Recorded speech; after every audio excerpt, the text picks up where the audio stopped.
My mother was 18 years old. She met this man. He was leaving town because he was stationed in the Air Force. He was moving across the country. They had 2 weeks to make a decision. She married him and moved from southern Indiana to Wyoming, Cheyenne, Wyoming. And they were 4 months shy of their 60th anniversary when she passed. Talk about courage. Can you imagine knowing somebody for 2 weeks and deciding you were going to spend the rest of your life with them? I just find that amazing. And the courage that she had to raise 3 kids, most of the time by herself, because as I said, my father was in the Air Force, and so he was stationed in many places where she couldn't go. Some of the stories that I remember from her talk about that courage and how and it seemed like it was just who she was. It didn't seem courageous to me at the time. It was just who Mom was. But when I look back at it, I think, oh my God. She picked up two infants and took a bus ride, a train ride, and a boat ride from southern Indiana to Panama and lived in Panama for 3 years. With a 6-month-old, I was 6 months old at the time. I can't imagine going there and something that was so foreign to her in her life. But she had amazing courage. And so the other quality of mothers that we think about a lot is the comfort that they provide. And comfort is a very necessary quality. But unfortunately, comfort can sometimes get in the way. I often say transformation doesn't happen in our comfort zone. We can stay comfortable or we can change our lives, but we can't do both at the same time. And so as we're standing here in front of this beautiful bouquet that is a tribute to all of those people that mothered us, whether they were our actual mothers, our grandmothers, our aunts, our fathers, our uncles, a sacred friend, whoever that was that instilled that mothering quality inside of us, bring to mind the comfort that you received when you were in their presence. Bring to mind the courage that they may have instilled in you, whether you knew it at the time or not. This is not just about having courage over comfort, but this is about loving someone beyond their way that they are right now, loving somebody into possibility. What a sacred gift that is when someone will love us in to the possibility that they see within us. The possibility that they see birthing within us all the time, and they can instill in us that desire to bring it about. If we begin to actually allow ourselves to move out of that comfort zone. So, in its truest form, whether we're mothering ourselves, whether we're mothering somebody else, whether we're mothering dogs as I do, whatever that is, it's rarely comfortable. Mothering can be really fierce. It can be determined. It can be strong. It can be selfless. It can be a place where we actually move beyond that comfort zone that we're so used to, even if it sometimes hurts us, even if it's sometimes challenging for us. In our philosophy, we believe in this idea that there's only one. But unfortunately, in reality, we have within us a dual nature. We have our higher self, our true self, our Christ consciousness, our spiritual life, and then we have our ego-driven life, our everyday life, our life that is faced with the realities of the world. And so for this growth to happen, we have to begin to balance those two things out. Our ego is that part of us, sometimes it's called the false self. When we think of the higher self as our true God nature, our Christ consciousness, we have this other part of us that likes to keep us in the same place. It really likes comfort. It really likes status quo. It does not like to change. One of our founder's most famous quotes is, "Change your thinking, change your life."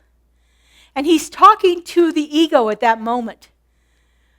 When we cannot change what is happening in our thoughts, and we cannot then change what's happening in our lives, we are stuck in that area that the ego is driving us. The higher self is kind of taking a back seat, and it is not in control of anything. The ego is. The ego is shaped by fear, by limitations. It's shaped by the past experiences we've had. It's shaped by the way that we've been brought up historically in our culture. It's shaped by our familial values that we have grown up with. It's shaped by all of those things. It is not shaped by truth, as we say with a capital T. Truth as in the spiritual consciousness, the illumined nature of the Christ. It's the part of us that believes we are separate from God. It's the part of us that thinks of Spirit, God, the divine, whatever you want to call it, as that old bearded man sitting up on a throne in heaven. That's the part of us that believes that we are separate from it, that I can't possibly be all that that Spirit is, that there's something dividing me from it. And as I said, the ego clings to comfort. It clings to control. It doesn't like things to get a little hairy there. It gets a little worked up when things are that way. It is totally in survival mode. And it doesn't really care whether what it's going through is for its own good or not. It's going to maintain the status quo. How many of you have ever been in a situation where you know this is not good for you, but you just keep on going? You know? It's one of those things where our ego is in control and it's like, okay, well, at least I know what this is. At least this is familiar. Stepping outside of the ego and letting something else play a part in our experience is scary. And the ego doesn't like that. The ego operates from judgment, from comparison. Anybody guilty of comparison? Mm-hmm. It's very defensive. It's going to protect. It is not something that we need to fight against. It's not something we need to hate. It's not something that we need to try to destroy. It's something that we need to become aware of. We do this a lot through our practices of mindfulness, where we observe our thoughts. We observe what's happening in our ego brain, our ego mind that is just running rampant with whatever thought that is that happens. It's about learning to heal ourselves through our spiritual practices by pouring on love over and over and over again, self-love, self-compassion, tenderness for ourselves. It's about putting that on in so many layers. It's just like sunscreen. You're not going to get sunburnt when you put all of those layers of love on. You're not going to get hurt from the ego if you keep piling on love. But it's becoming aware of what's happening within our own minds. Now, the higher self, or the Christ consciousness, that is the self that knows itself to be one with Source, one with Spirit, one with the divine. It doesn't ever see any separation. And so I love this quote from Brené Brown, which really speaks a lot to what we're saying here. You can choose courage, or you can choose comfort, but you can't choose both. We can't have both. We either have to be brave enough to step out of what's unfamiliar into that unknown. Again, the ego likes the familiar. It likes those things that are predictable. It likes the things that it knows. It likes the things that it's already experienced. And it is wired to keep us safe. It's an old biological directive to keep us safe. Just like if you imagine yourself in the caveman times, when we had to be safe from other creatures that were roaming around. We had to be safe from cold and starvation and all those things. The ego has been developing over centuries and centuries and centuries to keep us safe. And so it always is whispering in our ear, don't risk it, don't change it, don't move. Stay comfortable, stay safe. But our souls long for expansion. Our soul nature longs to become part of something. Our soul nature longs for that eternal truth, for that very Spirit of the One to fill us and to live itself through us in everything that we are and everything we do. The ego seeks to divide. The higher self, the spirit self, the Christ consciousness seeks to unify, to bring us together into that state of oneness. And all of this is a journey of transformation. It's a journey of moving from becoming more fearful to more loving. From leaving aside those things that make us feel like we're empty or less than, and embracing that idea that we're whole already. It's the part of us that leaves the fear behind and steps out courageously.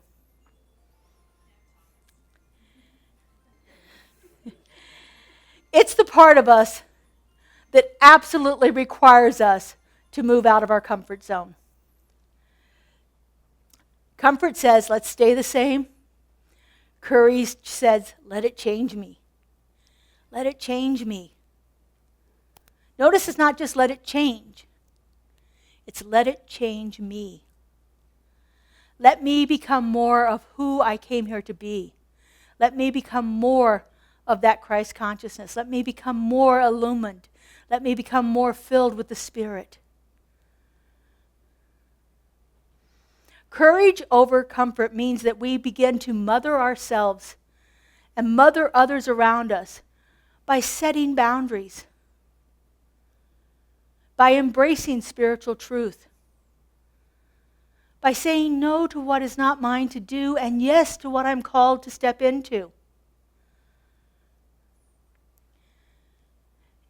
It means that we allow ourselves to become uncomfortable in our growth. We allow ourselves to become uncomfortable as our external circumstances around us change. We allow ourselves to become uncomfortable as we shed those things that no longer serve us. Mother's Day being today, I thought I'd talk a little bit about the divine feminine archetype, the divine mother archetype. You know, archetypes are those universal qualities of a particular type of person that shows up in all different kinds of ways. And so the divine mother archetype has shown up through every religion, every society, every philosophy. There has been a divine mother archetype. In Hinduism, one of the oldest religions out there, we have the divine mother Durga. She's called the warrior mother. She is fierce. She is protective. She is filled with strength and inner power. In Durga, we look for a love that fights for truth and a mother that doesn't hesitate to confront darkness in order to protect those around her. Another divine mother archetype from Hinduism is Kali. Kali is the destroyer of illusion. She is about radical transformation and raw feminine power. Kali has the courage to burn away all those things that no longer serve us. And she represents the fierce face of divine love. In Egyptian mythology, we have Sekhmet. Sekhmet is the lion goddess. She is the goddess of divine rage and the healing through fire and through sacred anger. She has a lot going on inside of her that's wanting to come out. She is capable of wrath, but she is fiercely protective and always strives for balance and truth. In Christian mythology, we have Mother Mary. Can you imagine being Mother Mary, who, as a young woman, is told she's going to have a God's baby, and then goes through all of the trials that she must go through? She says yes to it, never knowing how it's going to end, never having an idea of how it's going to end. She is the courage of deep trust, of believing in something bigger than herself. We also have in Christian mythology, especially Christian mysticism, the Black Madonna. She is a symbol of endurance through oppression.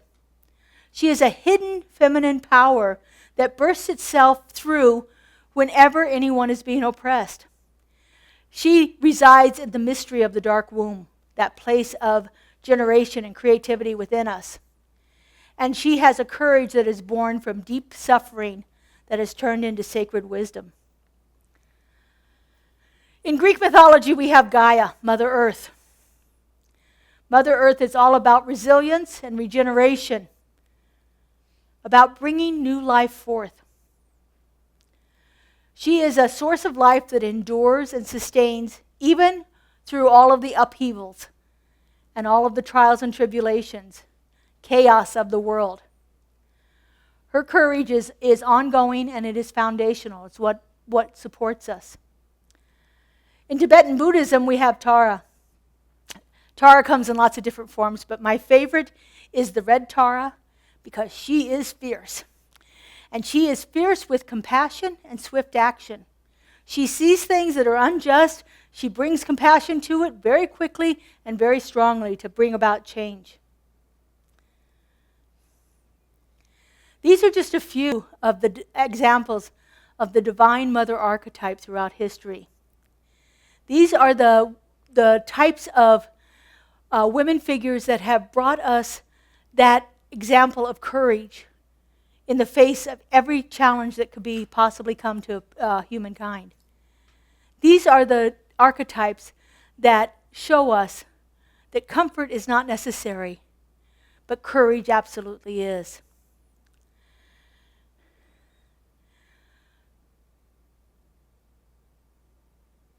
When we begin to embrace that idea of courage in our lives, when we begin to set aside the comfort, we begin to get a deeper sense of our infinite self, the self with a capital S, that true nature of who we are, who we came here to be, why we have been put in this time, in this place.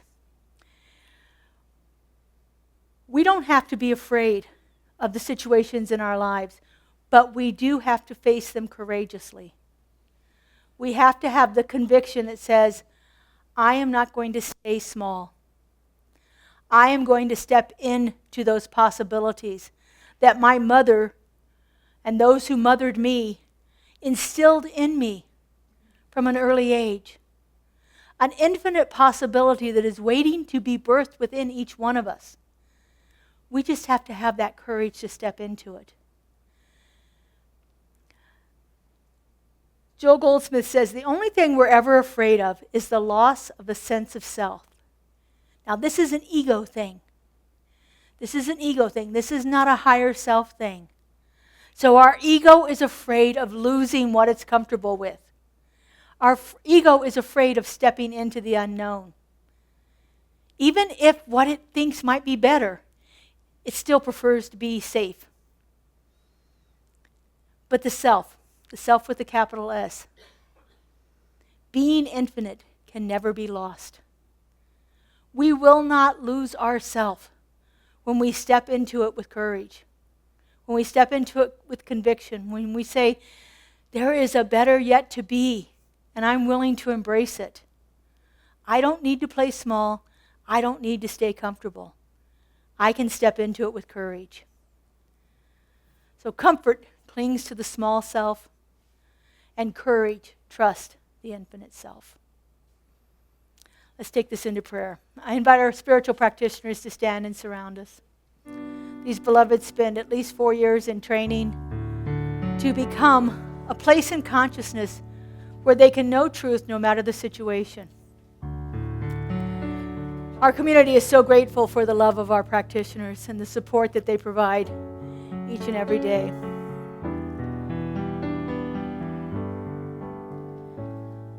So I invite you to just take in a nice deep breath.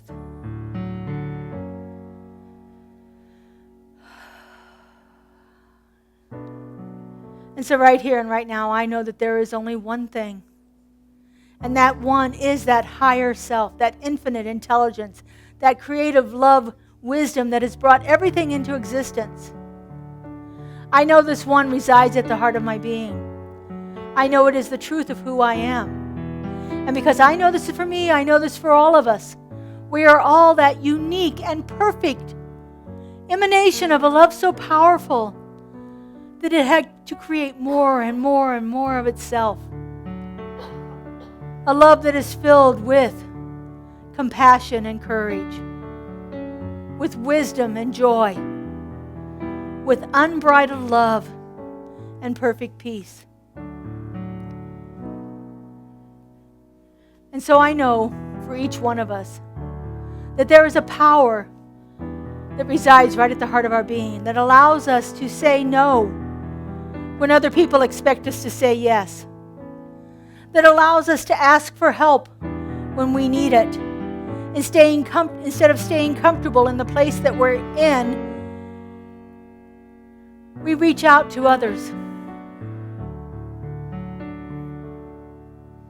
I know that there is a place within us, a deep intelligence and wisdom within us that allows us to know when we need to leave a situation, not to run from it in fear, but to step through it in courage, embracing the unknown and opening ourselves to a greater yet to be. I know that within each one of us is that courage to become more, to become a greater fulfillment of our divine destiny, to open ourselves up to a possibility we don't even think exists right now. I know right at the heart of our being, that infinite intelligence is pulsating through us, opening us in ways we could never imagine. Through courage, through passion, through purpose and possibility. I know this one is active right here and right now, and I'm so grateful to know it. I'm so grateful to feel it. I'm so grateful to see it happening in this community and beyond. And so I release this word into the law, into that creative mind that always says yes, that knows no lack or limitation, is always unfolding itself for the highest and greatest good of all. I let it go and I let it be. And together we say, and so it is.